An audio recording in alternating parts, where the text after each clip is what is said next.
Thank you for that lovely introduction, Michael. It's a pleasure to be here, and I will certainly do my best to navigate through today how we're thinking about current conditions and what it might mean for the economy here. That's exactly what I'm going to be talking about.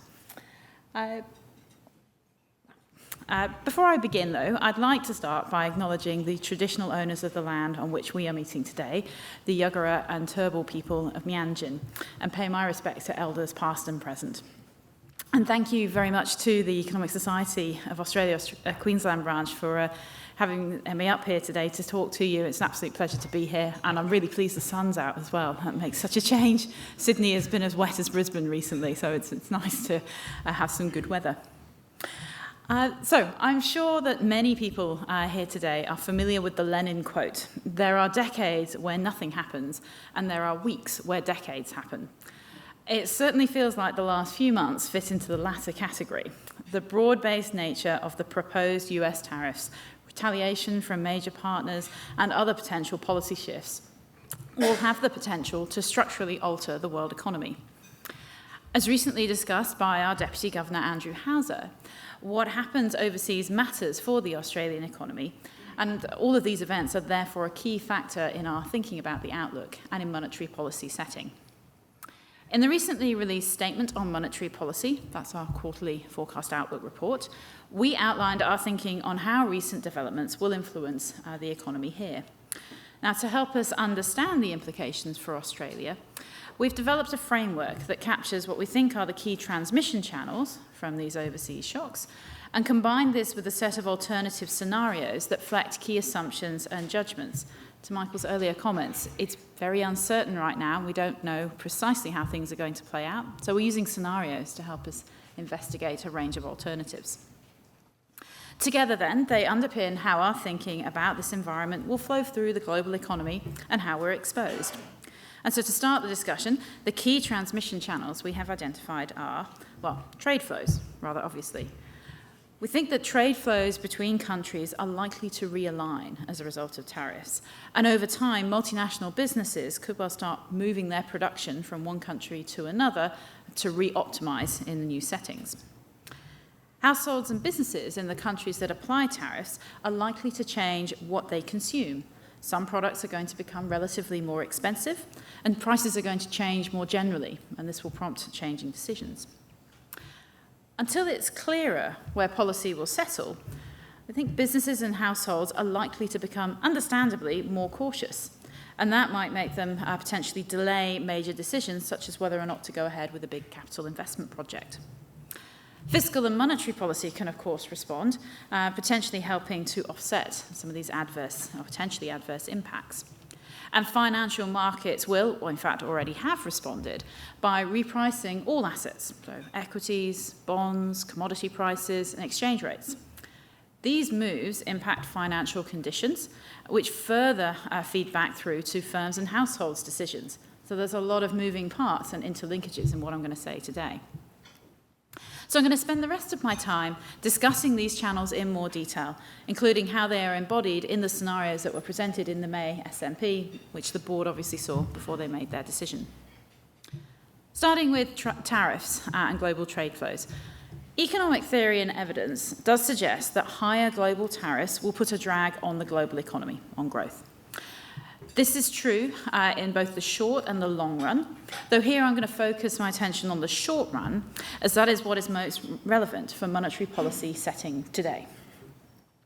For the economy or country imposing them, tariffs are a tax on imports. In the short term, this makes imported goods more expensive and pushes up domestic prices, to the extent that the tariff is not offset by lower profit margins for overseas producers or by exchange rate adjustments. Higher import prices will mean less imports and shifts in demand towards locally produced products.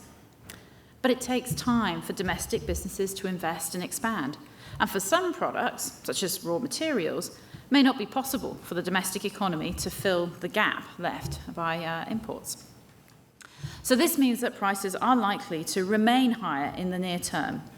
That will reduce households' purchasing power and probably put a drag on business incentives to invest.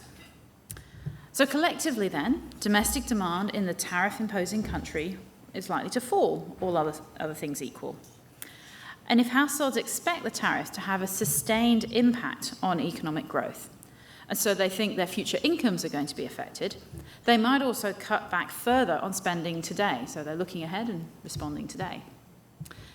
For the countries that are subject to higher tariffs, that's going to weigh on their export demand, and in turn their broader economic conditions too. Now, domestic stimulus may offset some of these effects. And in the May SMP, our baseline scenario assumes that China will support its economy through expansionary fiscal policy. But for both sets of countries, so those imposing and those on the receiving end of tariffs, any net weakening in demand growth will spill over to their trading partners. So, overall then, weaker global growth, we think, would put near-term downward pressure on prices of globally traded goods. For countries that are not imposing tariffs, such as Australia, this could flow into import prices, making products cheaper and lowering inflation. Now, economists often refer to this as a trade diversion channel. And in the current episode, this channel could be amplified by the nature of the changes. In particular, the US authorities focus on China. As a linchpin of the global manufacturing supply chain, Chinese goods represent a large share of imports for many countries, including us here in Australia. Now, with the US market harder to access, Chinese producers could lower their prices and try to redirect their products to other markets. And we have heard some comments to that effect through our liaison program, but very early days. However, working in the other direction, the broad-based nature of the increase in tariffs and increased use of non-tariff barriers, such as export bans, could create a new bout of supply chain disruptions. By increasing the cost of intermediate inputs that cross borders, such as commodities, machinery and equipment, components that go into high-tech manufacturing, tariffs could potentially lift the cost of production globally. And this could push up consumer prices in all countries, particularly for more complex products such as cars, whose components are typically sourced from a wide range of countries and will cross multiple borders before they end up in the final product itself. Our current baseline scenario assumes that overall, the weaker global growth environment will moderately dampen prices for tradable goods, all other things equal. That is, we expect weaker demand to outweigh the inflationary impact of any supply chain disruptions. We'll be monitoring global trade flows and inflation data closely in the coming months to assess whether this judgment is correct. We could be wrong. We're forecasters. We don't have a crystal ball. Aside from the changes to global trade that I've talked about so far, the unpredictability of where tariffs will settle and changes to other policy settings has the potential to create significant uncertainty, both around the nature of the policies themselves as well as their impact. Now, typically, higher uncertainty leads firms to delay decisions that are costly to reverse, like investment and hiring. And this makes sense intuitively, because there is value in waiting to see how things are playing out before making a decision that is at least partially non-reversible. Sometimes this is referred to as real options value. Now, there's ample research showing that higher uncertainty can lead to declines in investment output and employment, and it's also borne out very clearly in the historical data. So this research suggests that the negative impacts of higher policy uncertainty, and that includes trade policy and tariffs, are largest for businesses, as they typically pull back on investment, delaying those capital projects I mentioned earlier. Some studies find higher uncertainty also has a moderate impact on household consumption, but typically more modest. So firms are impacted more than businesses. Now, uncertainty is a bit of a slippery concept. Lots of different ways of trying to measure it. The graph here shows two of them. One of them, the Global Economic Policy Uncertainty Index, is based on the number of news articles that talk about policy uncertainty. So it's literally a scraping of the internet and other sources. The other, the VIX, is a measure capturing how uncertain markets are, financial markets, about near-term equity prices. It's a measure of their volatility. Now, both, as you can see, have seen a sharp rise in uncertainty recently, although the VIX index has fallen back over the last sort of month after peaking around the 2nd of April.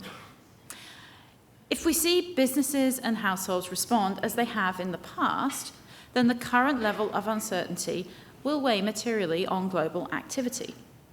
But the unpredictability and unprecedented nature of the current situation makes it hard to be precise on the size of the impact.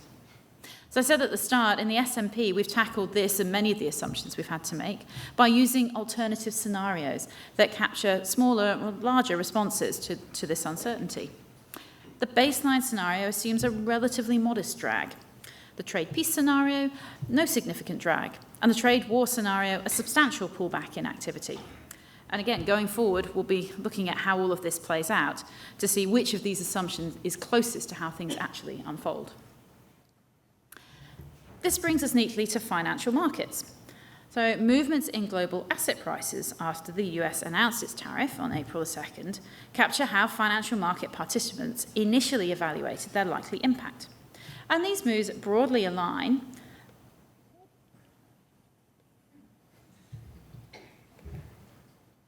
I'm not sure where I'm supposed to point.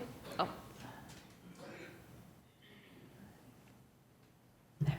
There we go. I'll do my best. Technology is not always my friend. And these move broadly aligned with the channels that I've already discussed.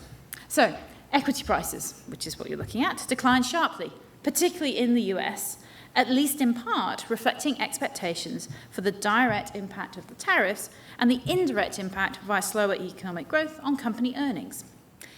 Expectations of a lower future growth also meant that expectations for future central bank policy rates declined, which flowed through to bond yields. So markets expected central banks would cut rates more than they previously thought.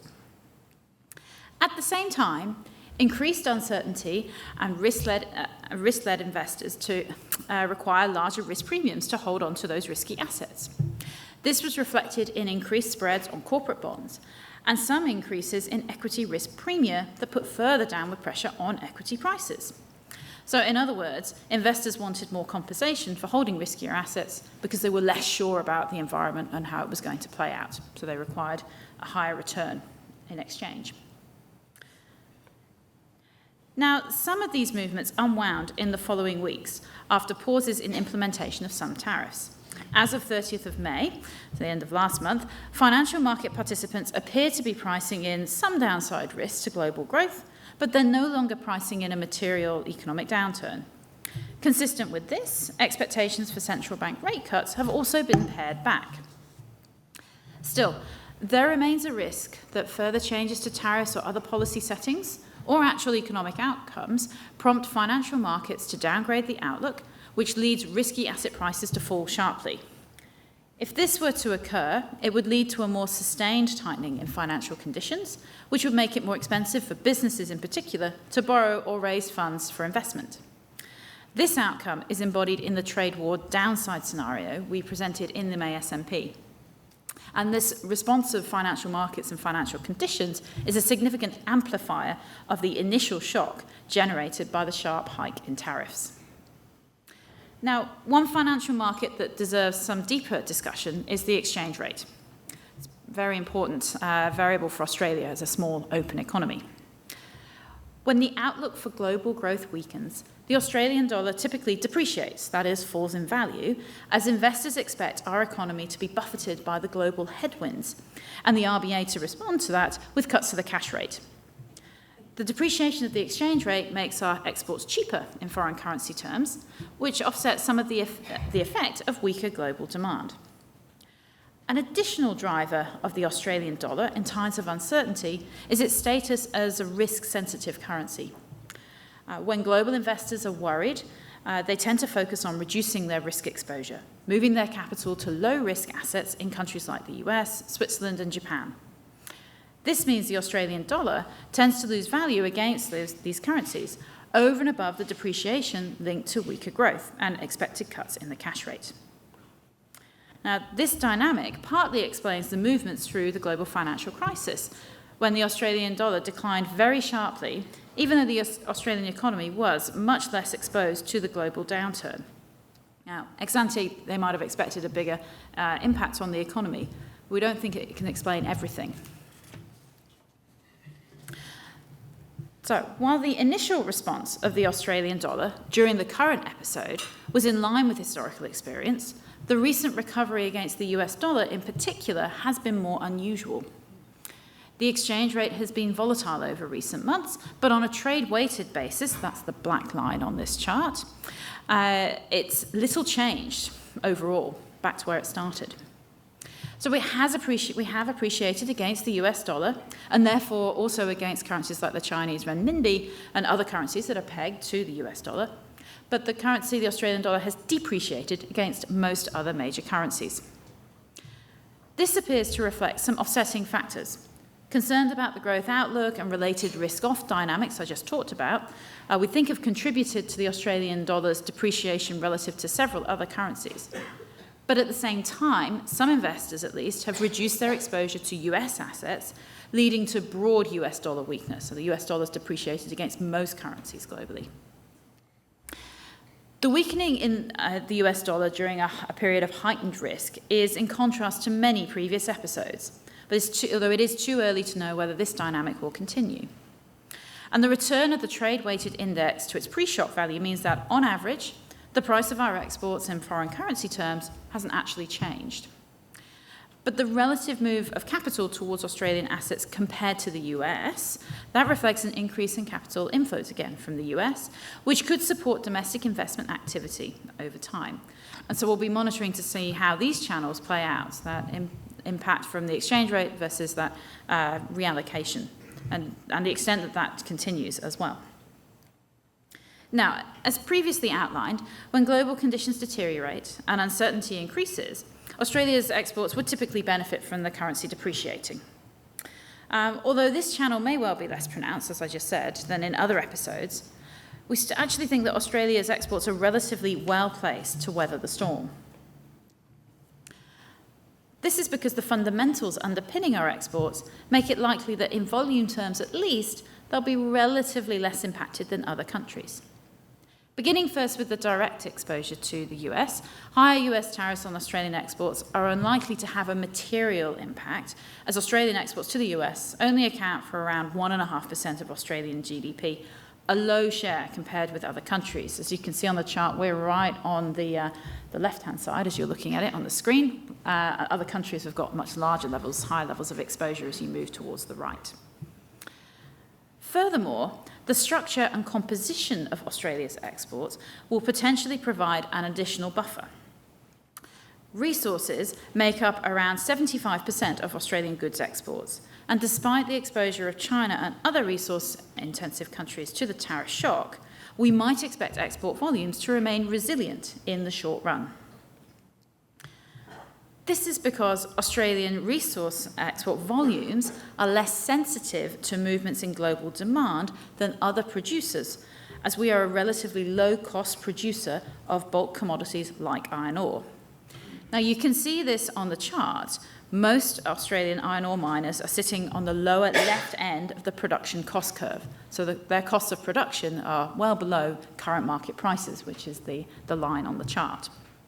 So short-run declines in commodity prices tend to lead to reduced volumes from other higher-cost producers, who are further to the right, while Australian producers feel the impact via lower prices and so earnings.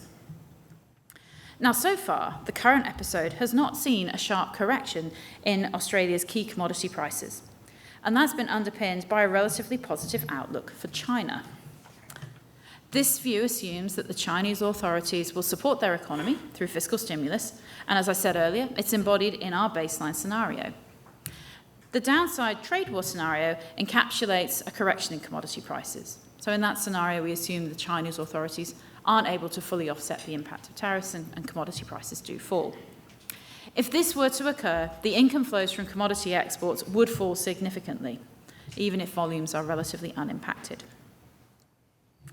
Now, in contrast to commodities, trade in services, which accounts for around 20% of Australian exports to the world, they are much more responsive to changes in global demand and the exchange rate. We can see this in this chart, which shows historically how movements of services export volumes have correlated with changes in the real exchange rate, which is a measure of competitiveness. In the years following the GFC, the appreciation initially and then depreciation of the Australian dollar contributed to first a decline and then a strong rebound in services export volumes. Now, trade in services tends to react more strongly because at least some of these services are easier to substitute and they're more discretionary. Travel services, for example, tourism. It's a key Australian export, maybe people in the room work in that sector, and that might be affected by recent developments. Weaker global growth is likely to dampen demand, but any exchange rate depreciation will make Australia a more attractive destination compared to other countries. Simultaneously, travel service imports, that's outward tourism, when we go overseas for our holidays, that may decline if the Australian dollar depreciates. Holidaying overseas will become more expensive than taking a trip locally, say down the road to the Gold Coast.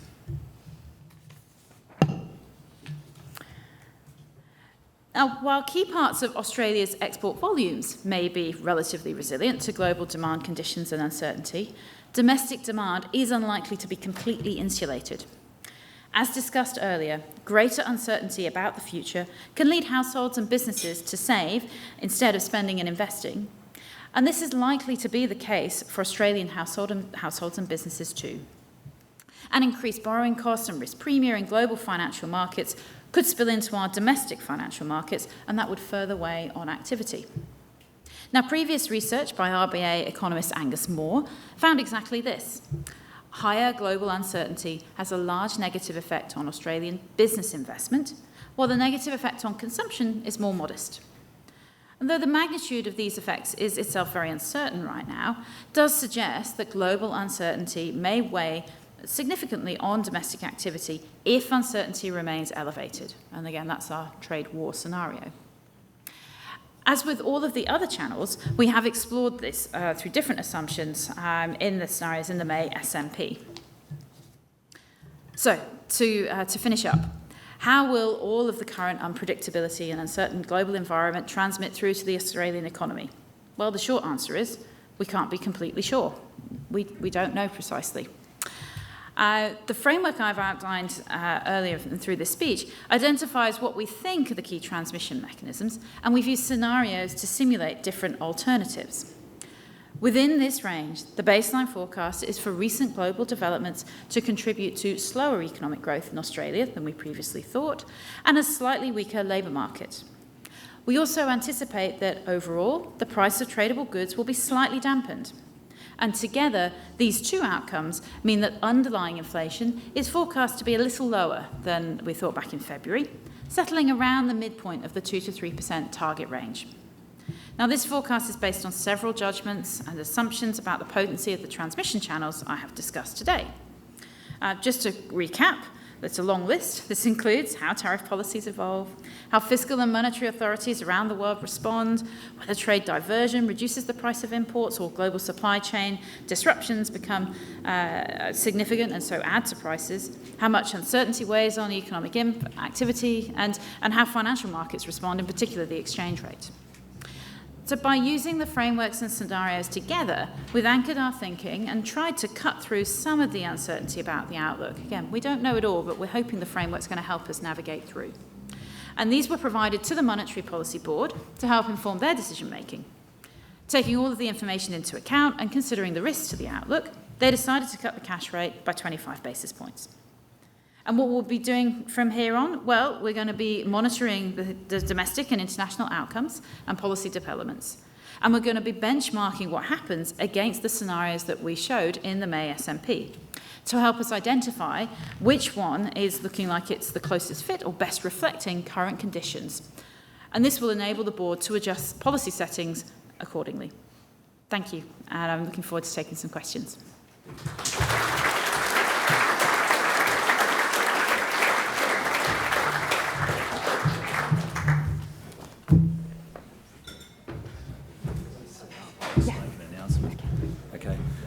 Thanks, everyone. Michael and Sarah will now have a Q&A. We'll just set up briefly. I just thought I'd say What fabulous charts. So when I was in Treasury, we used to have competitions, I remember, who could produce the killer chart, the best charts, and there was a lot of prestige. I mean, there wasn't any money or anything or any real prizes or promotions, but I mean, my favourite chart of all, I don't know whether you agree, but that one of the iron ore production by different mines and the relationship with the price, that was brilliant. So whoever did that chart in the RBA, I think they win that that chart competition. I also love the impulse response. You'll only see impulse response functions from a vector auto regression in an RBA talk, but that was good too. Interesting stuff. Okay, thanks. I'll hand over to Michael Knox and Sarah. So Sarah, we were having a furious discussion about some economic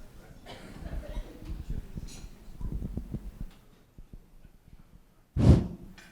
Sarah, you and I were having a furious discussion about some economic issues previously, and I have a couple of questions to ask you. There is a popular view amongst Australian economists that Treasury is much better at forecasting inflation and the RBA is much better at forecasting GDP. Now, you've been on both sides of this question. So, is this true, and why do you think it's true?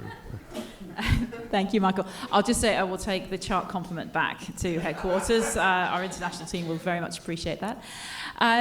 So to answer your question, well, actually, my response when we were over lunch was to say I actually hadn't come across that view before and I hadn't heard that view before.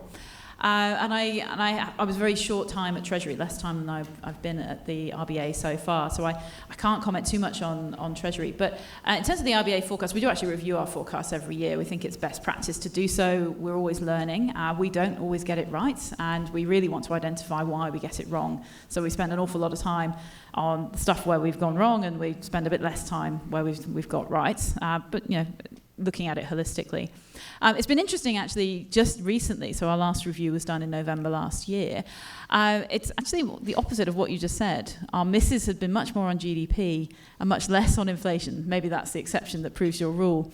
But in general, what we found over the recent period is actually the disinflation that we were expecting had come through. So inflation was falling, obviously very good news for us. But on the GDP side, we found that we seem to expect that household spending in particular would come through a little more strongly than it has. And so we spent a lot of time investigating why that is and digging into it. But that was last year's review. Other reviews will give you a different answer. And I'm afraid I don't have a good answer to your question because I've not looked at the question. But we'll take that back and perhaps we can correspond on it once we've had a chance to look at the numbers.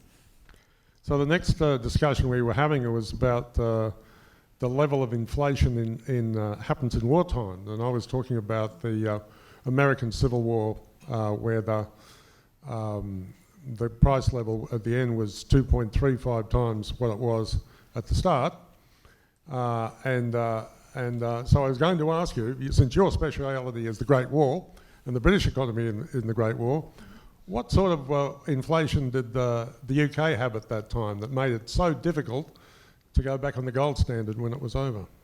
An incredibly interesting time. I have to say, when I did my PhD, I did think that the research skills and the technical knowledge I gained and writing and presenting would be useful in my career, but I didn't expect the subject material to necessarily be useful. So that period also included the Spanish flu, which was the last truly global, very disruptive pandemic. So 2020 was a good year for me, and now I'm reusing the knowledge again. So I have to say, it's a bit of a tale as old as time. The inflation that was generated was really the relaxing of a lot of constraints that were put in place during World War I for obvious reasons, and a big influx of men coming back from the front, and it just really drove inflation. Supply chain disruptions on a scale. Actually, I mean, we thought COVID was bad. That period was far worse. So lots of things coming together to generate that big inflation. And really the struggle the British economy had was when they returned to the gold standard. That's, for those that don't know, that's like pegging your exchange rate. when they returned to the gold standard, they pegged at the wrong value. They tried to peg at a too high a value, too overvalued. And in that situation, what tends to happen is financial markets will run your currency. They won't believe your peg is credible, and they'll sell your currency. And for the Bank of England at the time, they had to buy lots and lots of sterling to hold the value up. And in the end, actually, they did leave the gold standard in the early 1930s. So a whole host of other shocks happened then, as I'm sure everyone knows. So it was an interesting period where the monetary policy framework, very, very different. The Bank of England no longer has to worry about a pegged exchange rate, it inflation targets, as does the RBA. Obviously, very different settings here as well. But it's fascinating how the interplay of those types of shocks and what they can do to price levels then can come together in terms of what you decide to do with your monetary policy settings and your currency. I'm glad to say, I think, that central bankers and economists more broadly, we've learned a lot from that period, and we're not trying to repeat the mistakes, which I think is very good. But you haven't answered my question. How much did prices go up? I don't know the precise number. I mean, a very big multiple. It was certainly a very big multiple. Okay. Questions from the audience, please. There's should be a roving mic, and anybody who wants to ask. Aha.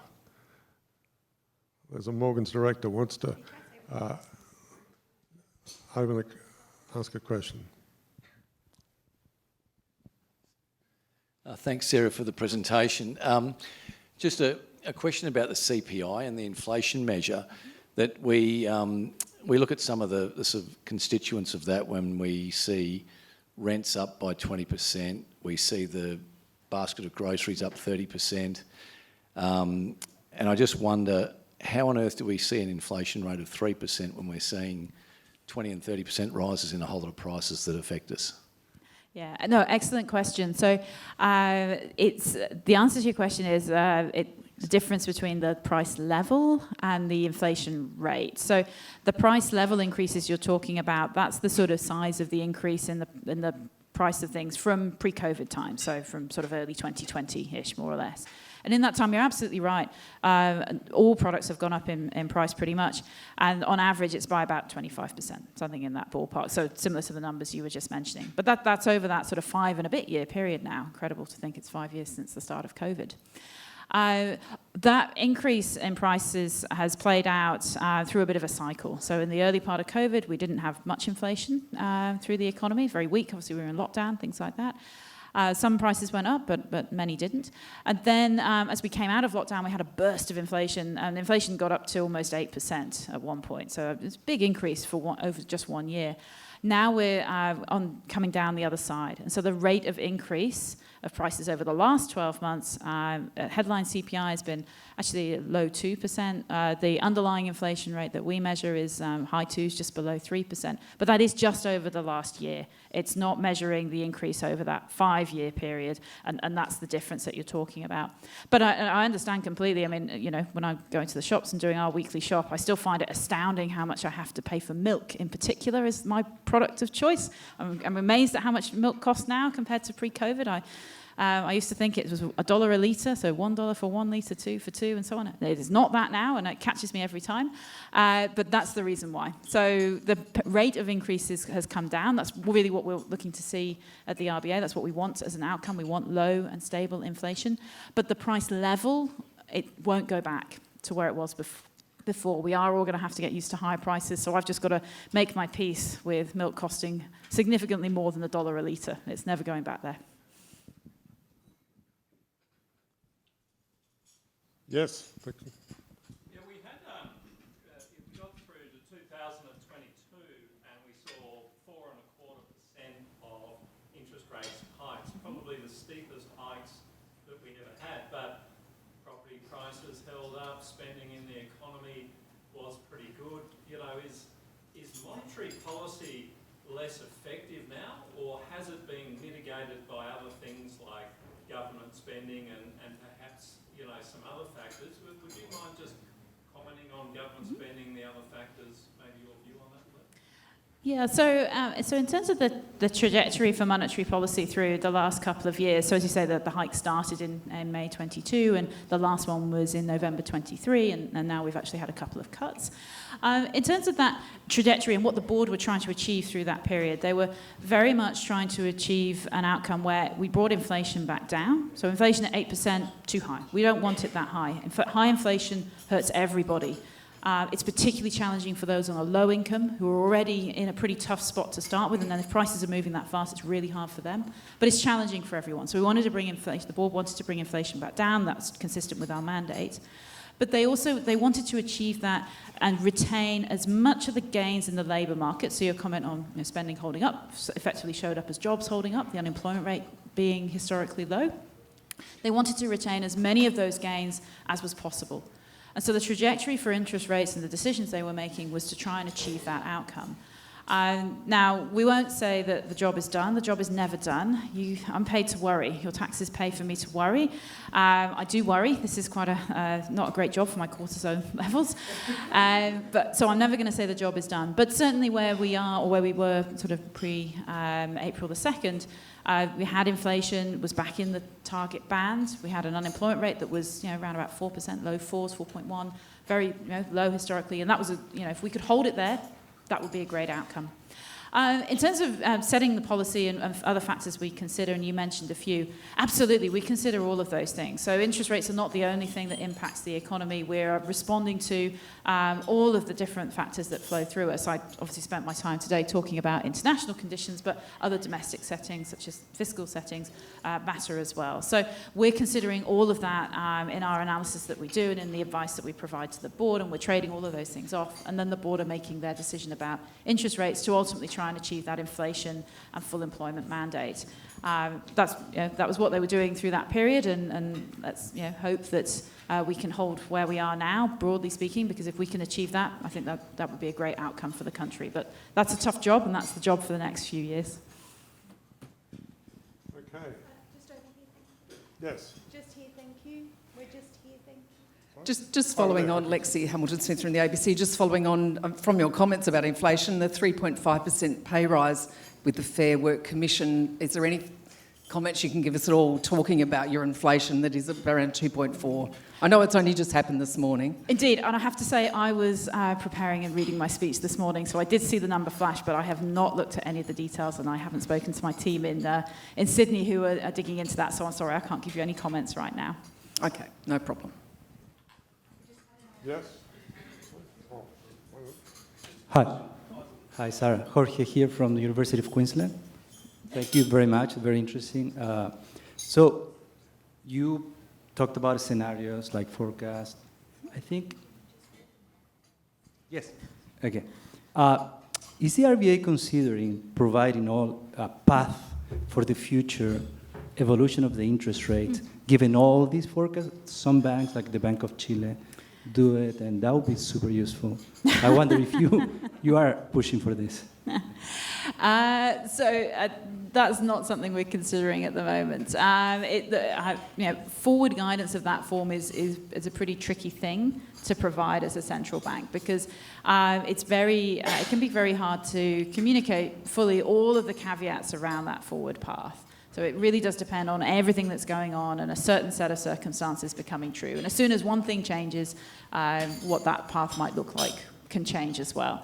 And as you might imagine at the moment, there is an awful lot that could change the board's decision. Our advice to the board and then their actual decision based on that advice. So it's really tricky. What we do for interest rates in terms of when we set our baseline forecast is we use what the financial markets expect the cash rate to do. So they have an evolution in financial markets. That's what underpins our baseline forecast. It's also what runs through all of the scenarios as well, so they're all very consistent with one another.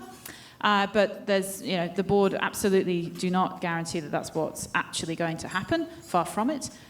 They don't, they haven't made that decision. That decision will come in the future, and that's how we build our advice, and then they have their discussions. But no, we don't have any plans to publish a profile that comes from the bank itself. So we have 10 minutes more for more questions. So at the back there? Yeah, at the back. Yeah. Sorry, Okay. I'll just jump in. Just a question on the currency. You reference it in your speech. It's sort of gone from 60 to 65 as we've gone through the tariff turmoil. How much of the Aussie dollar appreciation is US dollar depreciation? And what if that continues and the Aussie dollar continues to rally, as some people are calling a sort of end to US exceptionalism, how much what are the potential implications for that, do you think? Yeah, excellent question. So you're absolutely right. The movement against the US dollar in particular, that's a reflection of broad-based US dollar depreciation. So the US dollar has depreciated against many, many currencies over the last month or so. The Australian dollar is one of them. And on a trade-weighted basis for us, that also flows through into the Chinese renminbi because they peg their currency to the US dollar. So the US dollar moves have been reflected in a very large part in the Chinese currency as well, and in other currencies that are pegged to the US dollar. In terms of how that might play forward, this is an active area of research for us, very much so. We're looking at this and we're thinking about it all the time. That sits in our international department. The short answer is we don't precisely know. What we do know is that this kind of move must be a reflection of a rebalancing of financial market flows away from US dollar assets in general towards assets in other countries. And you can look at the relative moves across countries. Some have gained more than others, and so that tells you where the capital is flowing to. Whether it continues or not, though, is a good question. We don't know the answer. It's something we're monitoring. And we're interested as well in whether or not these flows just reflect a change in the flow of new capital, as it were, through the economy, or if it's a change in the stock positions held by investors. That's something that we're investigating too, but it is very early days. We're only a month into it, so we'll see how it plays out over the rest of this year and beyond. That's really when we'll know the answer to your question. Hi, Sarah. Christine Dowd from Queensland Economic Teachers Association. We're representing the students here today. Just wondering, how much do you worry about the structural change coming from the movement towards more spending in defence across the world? I'm from a generation towards the end of the Cold War. I could see that spending, and I've seen certainly economies benefit from the fact that they are not in that wartime setting of having to put more and more into defence. But for the young students here, they're looking towards a different type of world as well. So how much do you worry? Great. Thank you for your question, and thank you for bringing your students here and for the work that you do. I'm so pleased that people like you are bringing through the next generation of economists, and I would really love to see one of your students up on this stage in 20 years when I'm long gone from the job doing it. That would be fabulous. It's an excellent question. So in terms of monetary policy and how we think about the economy in the short run, the example of defence spending is sort of one example of where you can get additional spending through the economy that in that case would obviously come from be part of fiscal spending more broadly. We think about that in the context of thinking about what are all of those conditions across the whole economy, what is the outlook for all of these things, and for that type of spending we'd use government budgets. We don't forecast it ourselves, we use what the government expects to spend and push that through our numbers. And we'd be factoring that into domestic demand conditions and then providing our advice around monetary policy accordingly. As a longer-run structural shift, though, you're right. These are big changes if they come to pass. Big changes for the economy to work its way through over a number of years, beyond a 2-year horizon, which is typically the horizon we're looking at. And I suppose my general observation is that there are a number of different sort of tracks of spending or increasing size of the economy for a number of sectors, defence perhaps, the climate transition, all of these other factors. That's something that many countries are going to have to work through, Australia included, but that will be, I think, more medium, long-term transition over maybe a 5, even 10, beyond that year horizon. Yes. Thank you. Sarah, you said earlier on in your speech, you said, traditional economic thought is that raising tariffs has a negative impact on economic growth. I think you said words to that effect. If you put yourself in the White House and put a sort of a US White House lens on the question, can you see a valid economic argument for the introduction of tariffs in terms, and I guess sort of think out loud here, obviously, there's increased tax revenue, and that tax revenue can go in some way to economic growth. Can you help us understand if you see a valid economic argument for imposition of tariffs? So when economists say that tariffs generally have a negative impact on output or global growth, we're looking at that very much through a lens of how our resources are allocated around the world. And so from a purely sort of activity perspective, what you want is for everybody to take advantage of their comparative advantage, and then the world economy should be as big as it possibly can be. And that's a very simplistic trade theory view of the world. I wouldn't ever presume to sort of give advice to any government, domestic or otherwise. But it's certainly true that governments have a number of competing objectives that they're trying to meet, and not all of them push in the same direction. So there are many reasons why you might want to impose a tariff that, wouldn't be necessarily produce the outcome I just talked about, but that's just looking at things through one lens. So there are many competing objectives for governments, no matter what decision they're trying to make. It's a tough job, as my introduction said. I worked in the federal government for a while. And they're balancing a lot of trade-offs, and this is, an example of that. Sarah, thank you for your presentation today. My name's Daniel. I work for the SAS Group. We're a government and media relations firm, and we work with a range of clients who are looking to invest or to deploy capital. Can you make some comments and maybe some observations in some specific policy areas around productivity? It seems to be a big issue at the moment and will continue to be in this, particularly from a political point of view in our world, what that might look like, what sort of policy settings that government could look at in that space and would give some sovereignty and some security to investors, particularly including global capital. Yeah, it's an excellent question, and it's clearly a very hot topic of conversation. What I would say is that monetary policy really doesn't have much of a role to play in supporting productivity growth or indeed dampening it. The one thing we do know that it is incredibly useful for us to provide is low and stable inflation. So inflation in the background that no one has to worry about, that just sort of ticks along. So you're not having to wonder if a price increase is because your products are more attractive and you should invest, or is it just that prices are going up a lot in general? I'm not sure. If we can take that off the table, and that's what we're trying to do, then that's one less thing to worry about. So that's our role in all of this. More generally, in terms of policies that that can help with productivity growth, I always like to defer to my friend Danielle Wood, who runs the Productivity Commission. That is very much her space and domain. Her team are excellent, and I know are doing a lot of work on a number of these issues. So I, like everyone else, will be reading what comes out from them, but I'll send you in her direction. She's much better placed than me. So we have time for only one more question. Do we have a... Oh, yeah. Yes. Hi, Sarah. Thank you very much for your talk today. So you've talked a lot about sort of this unsurety, about like justifications by the US, and you also talked a lot about, currency appreciation and depreciation. So I just had a question. I was reading an article written by the US Treasurer, Scott Bessent, and he talks largely about strengthening not only US manufacturing, but also the US dollar.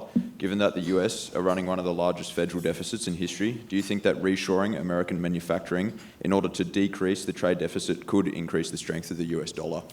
Yeah, it's an excellent question. And it comes back a little bit to the earlier question about sort of competing aims in government and objectives and how things play out when you throw everything into the pot and give it a mix. Economic theory can tell you that if you impose a tariff, that can appreciate your currency. So that could be an underpinning for that view. But that's a very all other things equal view of the world. It doesn't really consider financial market flows and a whole range of other things that might influence what happens in terms of capital markets, which is really what determines exchange rate movements. So unfortunately, the answer to your question is maybe, but it depends, and it's not possible to be definitive. And the one thing I can say, though, to be a bit more definitive, is we will find out, because we are living through this, but unfortunately we're going to have to wait a year or two to know the answer for sure. But thank you for your question. It's a great question.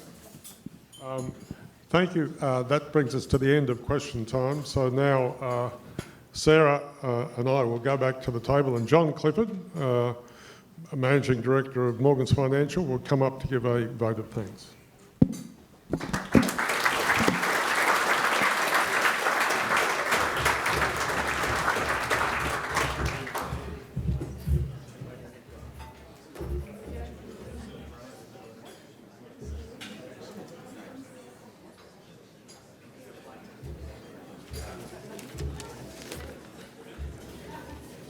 Okay, well, ladies and gentlemen, what a great presentation and some fantastic questioning and debate there. Thank you for playing your role in that. Morgan's has proudly sponsored this event for as long as I can remember. We are ever thankful for the ESA and Jean in particular for organising such a great event and for including Morgan's as a major sponsor. Being Australia's largest wealth management firm, Morgan's really value the opportunity to take part in this forum and in the conversations on important topics such as state of the economy, global trade, tariffs, interest rates, inflation, and so on. Now, obviously, I think the theme for today was uncertainty, and we've all seen and tasted that in recent months. And whilst it certainly seems very acute at the moment, if you recall, for those that attended this presentation last year with Andrew Hauser presenting, there was huge uncertainty about interest rates. And as we heard today, the genie's not quite back in the bottle, but it's perhaps very close. So good to see that that's moved on. This year we've got trade wars and tariffs, and I guarantee you next year it'll be something else, which we don't quite know about yet. But I think it's fantastic to know that we've got people of Sarah's calibre at the RBA looking after policy settings that keep us out of trouble. So thank you. Sarah, thank you. We're delighted and privileged that you could make the effort to come to Brisbane and present today. And the RBA's ongoing support of this very important lunch series is greatly appreciated.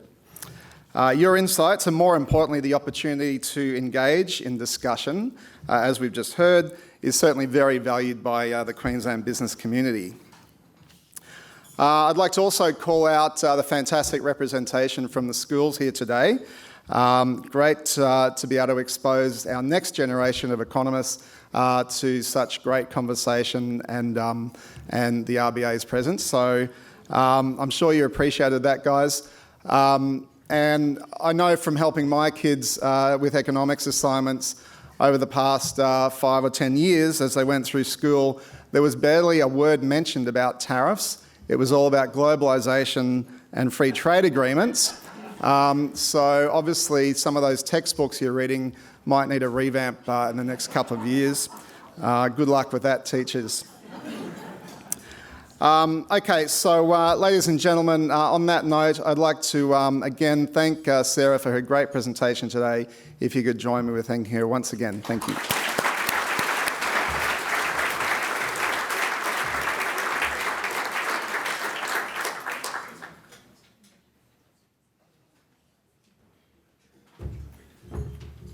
All right, thanks everyone. That concludes the lunch. Thanks for coming. Thanks to Sarah for presenting. Great presentation. Thanks to Morgan's for sponsorship, to John, to Michael for the great Q&A, and to Donna for helping us out with getting people in the room. So thanks so much, and thanks to Sally Porteous and Hayley from Red Lanyard for their help too. To Christine from Keta for bringing so many school children. I hope you really enjoyed that, got something out of it. And it helps you out with your studies. That could be a side benefit of it, so let's hope. And you choose to study economics at university, so we want to see that. We want to see good people coming through in the profession. So I'm the president of the society. Our role is to promote the study and the application of economics. We've got an AGM coming up on Wednesday, 18 June at Uni SQ, so please come along to that if you want to have more brilliant discussion of economic issues, tariffs and terms of trade. And we can talk about some of those charts that we saw today, or your own charts if you want to bring some. We'll love talking about charts. Okay, so annual general meeting, and then we've got various other events. We've got a very active Women in Economics network. The president of WEN is here, Frederique.